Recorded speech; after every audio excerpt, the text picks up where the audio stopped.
Come along, take a trip to the past. We've got places to explore. Come along, take a trip to the past to learn about things you never knew before. Field trips to yesterday. Field trips to yesterday. Field trips to yesterday. Come along, we're on our way.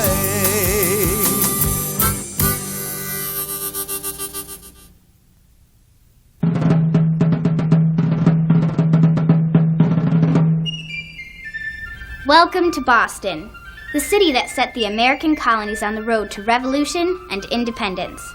In this program, we're going to talk about some of the most important events on that journey. And we are going to hear from a man who speaks and dresses just like Paul Revere, who we all know from the famous poem by Henry Wadsworth Longfellow. We'll begin our trip to historic Boston in 1763, before the American Revolution, when the 13 colonies that became the United States of America were ruled by England. Each of the 13 colonies was separate and independent, and even though they all had their own governments, the colonists had to obey laws made by the British Parliament and the King. Or did they? Before we can answer that question, we have to go back a little.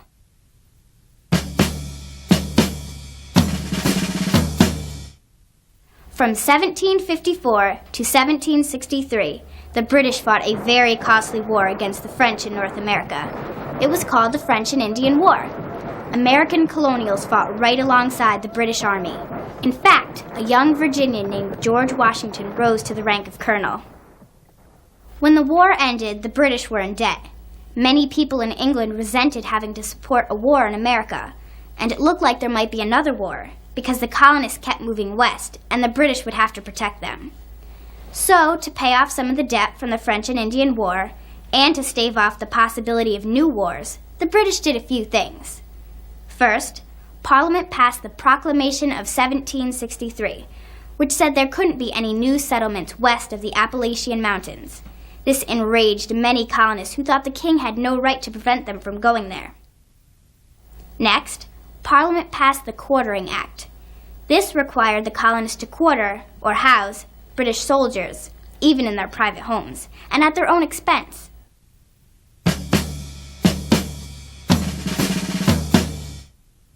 Then, Parliament passed the Stamp Act. This law required the colonists to pay a tax, or stamp, for all their papers, newspapers, legal papers, everything. The Stamp Act is important because it was the first time Parliament had even tried to collect taxes in the colonies.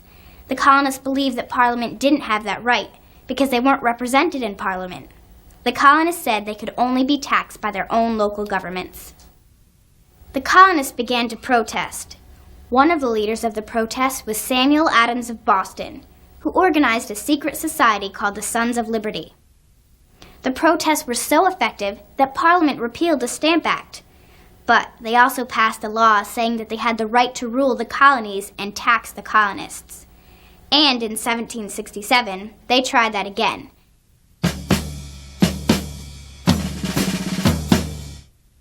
This time the laws were called the Townshend Acts. One of the acts imposed new taxes on the colonists. Again, there were protests, because what Parliament was really saying was that Englishmen living in America didn't have the same rights as Englishmen living in England. In Boston, many of the protests were held at Faneuil Hall, where leaders like Sam Adams, whose statue now stands in front of Faneuil Hall, called for a boycott of British goods. That meant that the colonists would not purchase anything made in England. They called their policy non-importation. Even though most colonial leaders hoped the protests would be nonviolent, that wasn't always the case. Some colonists even went so far as to tar and feather customs officials who tried to collect the taxes. The protests paid off. Parliament repealed the Townshend Acts, and the taxes were lifted. But just to show that they were still in charge, Parliament kept the tax on tea. They also sent more soldiers to Boston. Because of their uniforms, the people called them redcoats, or lobster backs. Eventually, it seemed as if Boston was a captured city ruled by soldiers.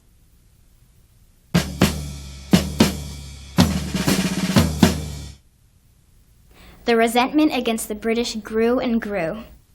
But King George III didn't pay much attention to the colonists' complaints, as Paul Revere explains.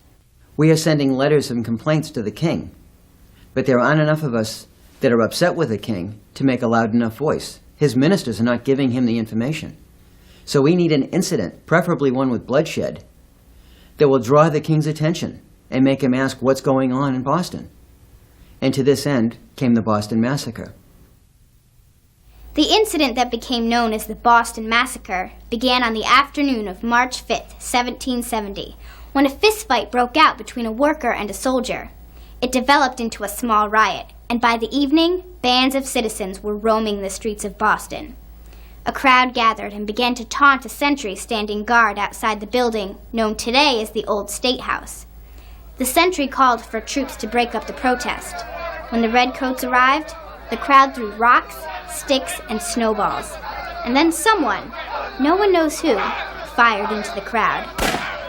By the time it was over, 5 colonists had died. One of the dead was Crispus Attucks, who's known today as a martyr for the Revolution. The Boston Massacre was an important turning point. It wasn't only an incident that got the king to pay attention to the colonists, as Paul Revere explained. It was also an event that people like Sam Adams and the Sons of Liberty could use to turn public opinion in their favor, even if they had to color the truth. So, Adams asked Paul Revere, who was a silversmith and engraver, to design a special engraving to commemorate the event. Sam Adams came to me and asked me to make that engraving, and we were going to use that to incite the citizens against the British rule. But we had to bend the truth a bit, because the population is divided pretty much 3 ways. 1/3 of the population is still loyal to the king. Always had one, that's the way it should always be. 1/3 of the population is rebel like myself. We aren't trying to leave England, we're just trying to get our rights as Englishmen that we think we deserve. And the other third is so busy just trying to survive, they don't have time for politics. They care not whether they're ruled by a mob or by the king. But we need their voices on our side, and this propaganda is to draw them to our cause.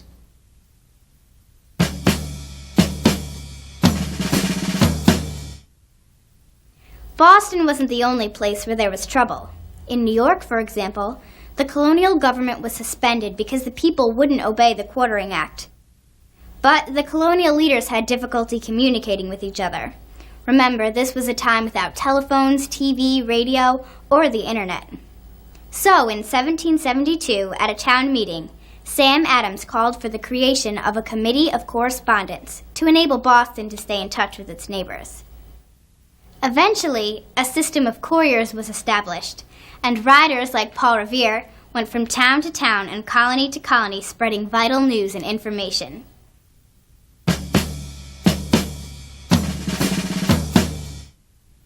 After the Townshend Acts were repealed, things calmed down, and many in England and America hoped the troubles were over. But the calm didn't last long. In 1773, Parliament passed the Tea Act, which granted the East India Company the right to import tea into the colonies.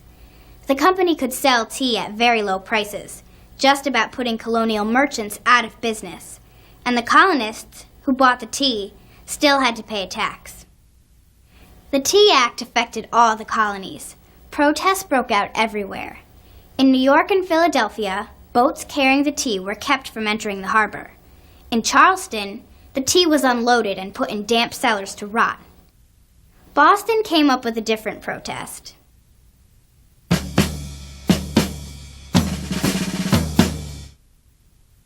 On the night of December 16th, 1773, a band of men disguised as Indians boarded 3 British ships docked in Boston Harbor and dumped all the tea on board, 342 chests, into the harbor. This protest became known as the Boston Tea Party, and it was the spark that lit the revolution. Now the colonists had the king's attention. George III was outraged. This was defiance that called for drastic measures. The colonists must be punished. The port of Boston was closed to traders and would stay closed until all the tea was paid for. All committees of correspondence were forbidden, and Massachusetts was placed under the command of General Thomas Gage and his army. The laws were so intolerable, that's what the colonists called them, the Intolerable Acts. Life in Boston after the Tea Party was very restricted. General Gage arrived, bringing 5 more regiments of soldiers. This made 10 regiments in the city of Boston, a population of 11,000 people. That means 4,500 soldiers. Not counting children, that's 1 soldier for every 2 people. We must be dangerous. The British were convinced that Boston was the source of rebellion for all the colonies. They thought punishing the Bostonians would show the other colonies what would happen if they defied British rule. But instead of quieting the other colonies, the Intolerable Acts drew all the colonies together.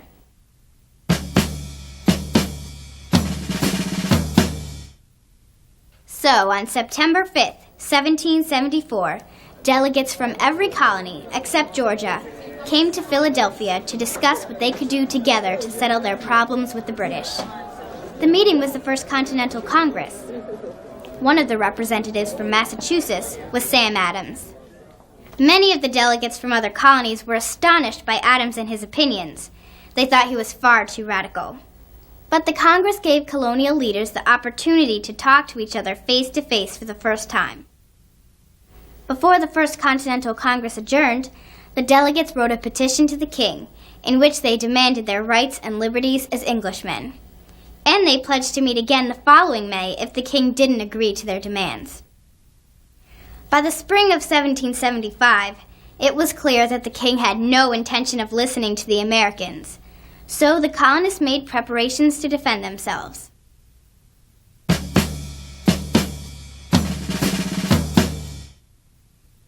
All of the colonies had local armies called militias. The difference between a militia and a regular army is that the soldiers in a militia are ordinary citizens. The soldiers in a regular army are professional soldiers.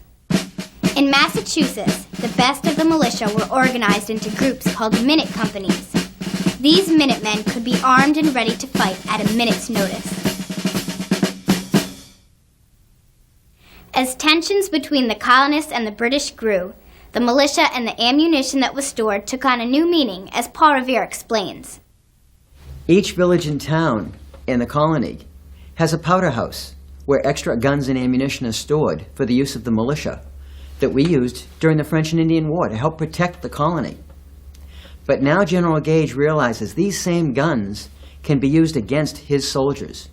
He wants to go into the countryside and bring them back. He's starting with the largest amounts first. The Americans and the British kept a careful eye on each other. The Sons of Liberty set up a system where messengers would ride through the countryside, spreading the word if there was any movement by the Redcoats. On the other side, General Thomas Gage kept an eye out for any unusual buildup of the Minutemen's ammunition. Rumor had it that he was particularly interested in capturing the large supply of arms stored at Concord, 18 miles from Boston.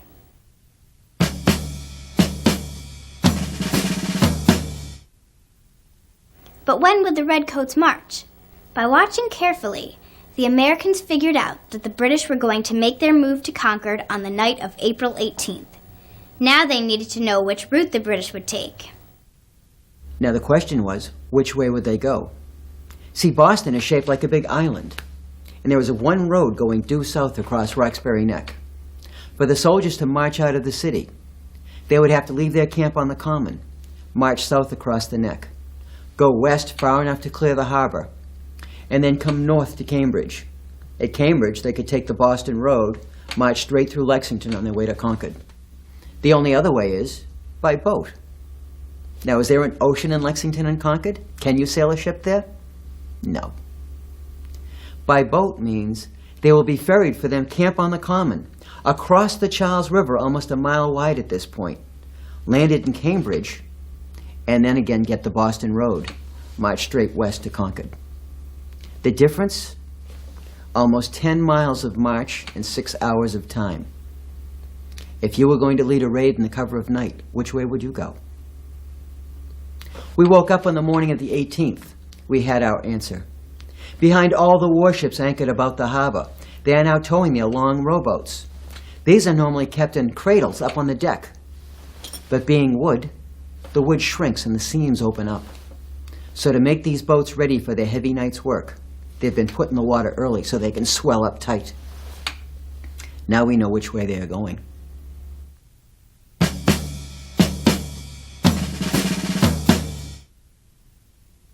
Once they knew the route, the Colonials had to let their riders know so they could warn the countryside. A plan had been set up earlier. Lanterns would be placed in the steeple of the Old North Church. 1 lantern if the soldiers were going to Concord by land. 2 lanterns if they were going by sea. So Paul Revere went to Robert Newman, the caretaker of the Old North Church, to set the plan in motion. The night of the 18th, when I had asked him to put up the signals, I told him there would be 2. He left his home down the street, came to the front door of that church with a friend, Robert Pulling. Together, they unlocked the front door of that church using the only key in existence. Newman slipped inside. Pulling locked him in. Newman made his way to the top of the steeple, and from a hiding place, drew 2 glass lanterns, lit first one and then the other. He held them up to the window for a few minutes. And in his mind's eye, he could see the men of Charlestown stopping their work at dusk to look to the steeple to see if there's a signal this night. When they saw it, they left their work behind and rode out across Charlestown Neck to warn the countryside.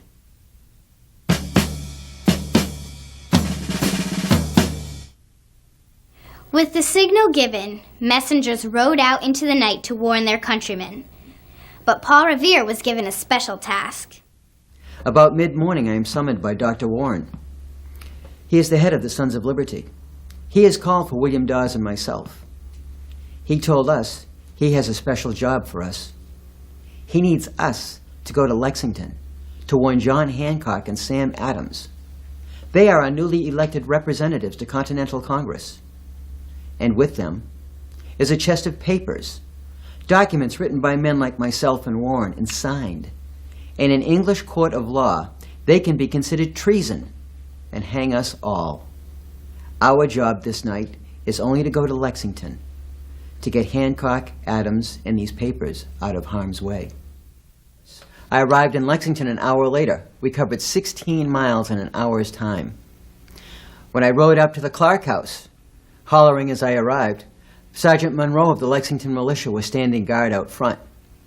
"Shh! Quiet! Don't make any noise! They've gone to bed for the night. Don't wish to be disturbed." Said, "Noise? You'll have noise enough before morning. The regulars are out." I never said the British were coming. We were all British and proud of it. Monroe realized the danger and woke up Hancock and Adams. Dawes arrived about 15 minutes later. Together, we tried to convince Hancock and Adams to be on their way. Now, our night's work was done. This is all that we have been asked to do. So we went down to Buckman Tavern to refresh ourselves. And there, we decided to push on to Concord. It's only 8 more miles. Want a job done right? Best do it yourself. So we get on our horses. And as we start out of Lexington, for the first time, we stop at the houses that we pass to warn the inhabitants. As we are doing this, another rider comes by. His name is Dr. Samuel Prescott. He identifies himself as a Son of Liberty through the use of one of these medallions that I had made up for all of us. Asked what we were about, and we told him. He told us some of the houses this way were still loyalist. Should we knock on the wrong door to the middle of the night, we might be shot. So he comes with us. We finished our work in Lexington, crossed over into Lincoln. And there, as we go down a barren stretch of road, we came to some trees. 4 riders sprang out to block our road. We turned to escape. Other riders have circled behind us. We were trapped. Prescott says, "Make a diversion. I know the area. I can get away." Now, my horse had been used badly this night. She had no run left in her. So I reared my horse up and turned her in a bit of a circle. As the soldiers converged on me, Prescott jumps a fence and across a meadow with Dawes right behind him. Well, poor Dawes got lost in the woods that night, so he never got to Concord. But Prescott did, and the men of Concord were warned.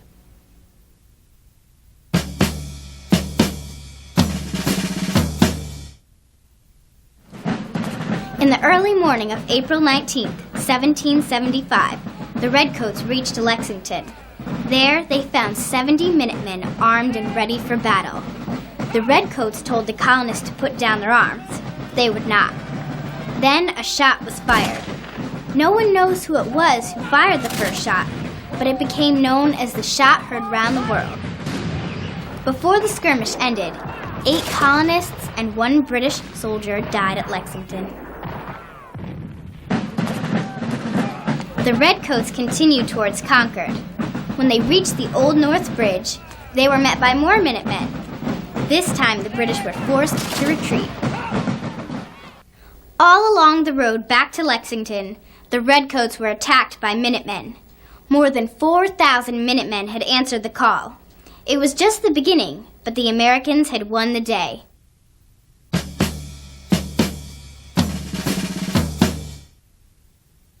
To deal with the growing hostilities, in May 1775, Congress created a Continental Army made up of soldiers from different colonies. George Washington was named Commander-in-Chief. It's important to understand that establishing an army didn't mean that all the colonists wanted to separate from England. Many remained loyal to the king and hoped that their differences could be resolved. The population was divided into 2 groups: the Patriots, who favored independence, and the Loyalists, who did not. General Washington was ordered to go to Boston and take control of the army. But before he could get there, one of the deadliest battles of the Revolution was fought in the hills above Charlestown.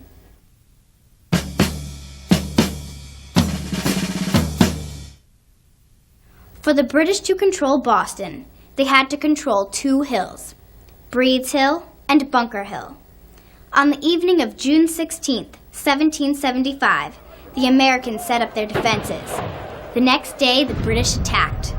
The Americans managed to turn them back twice, but finally they ran out of ammunition, and the British took the hill. Even so, the Patriots considered the battle a victory. Their losses were 400. The British lost more than 1,000 soldiers. Today, this monument stands as a tribute to the Battle of Bunker Hill. Incidentally, the monument is really on top of Breed's Hill. That's where the battle was actually fought. The Battle of Bunker Hill firmly established the Patriots' cause. Still, not everyone was convinced that separation from England was necessary. Gradually, though, more and more people came to believe that the colonies should be independent.